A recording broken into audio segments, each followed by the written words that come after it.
Allô, monsieur Borel. Oui, comment tu vas? Je vais très bien, merci. Comment toi tu t'appelles? Moi je m'appelle Tawamba. Le prénom? Tawamba Harold. Harold. Ok, vous voyez les dinos, hein? Vous ne pouvez pas les biais. C'est ce que je préfère. Qu'est-ce que tu as appris la première conférence? Oui, comme je disais, la première conférence portait sur le thème de la 4e révolution technologique. Vous avez fait comprendre qu'à l'époque, on est quitté en fait de l'ère industrielle et aujourd'hui, nous sommes à l'ère de l'information. Donc aujourd'hui, il faut s'intéresser aux technologies du futur. Parce que nous, en Afrique, on a longtemps été en retard sur le reste du monde. Il est donc question pour nous, à partir d'aujourd'hui, de se mettre à niveau avec ce qui se fait déjà ailleurs, afin que lorsque cela sera répandu dans le monde, nous aussi on ait notre mot à dire. Donc c'est déjà une des choses qui est retenue lors de la première conférence. Et tu étais à la deuxième conférence? Effectivement, déjà à la première conférence, vous avez fait part du thème de la prochaine conférence. Ça a directement attiré mon attention parce que moi je suis déjà un grand fan du grand frère Aliko Dangote.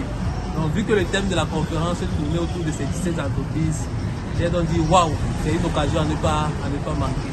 Lors de cette conférence, j'ai appris en fait qui était l'homme Dangote, son parcours, de là où il est parti et de là où il est arrivé.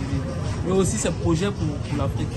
J'ai compris en fait que l'homme Aliko Dangote a été tenu par un mentor qui était son grand-père, qui lui aussi était un grand homme d'affaires et un des plus riches de l'Afrique francophone, de l'Afrique ouest anglophone si je ne me trompe pas.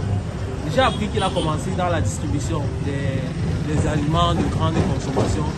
Ensuite, il a identifié les besoins des populations pour ensuite passer de la distribution à la production. Et aujourd'hui, le gars se positionne comme...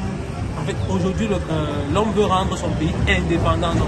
Il veut rendre son pays ne plus être dépendant des exportations. Autosuffisant, en fait.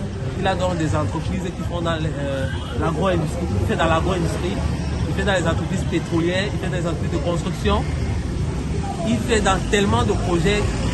Et sa vision, en fait, c'est de rendre son pays totalement autosuffisant et de le rendre indépendant par rapport aux autres nations. Et sa vision aussi, c'est pour toute l'Afrique. C'est ce que j'ai compris lors de la deuxième conférence. Cool.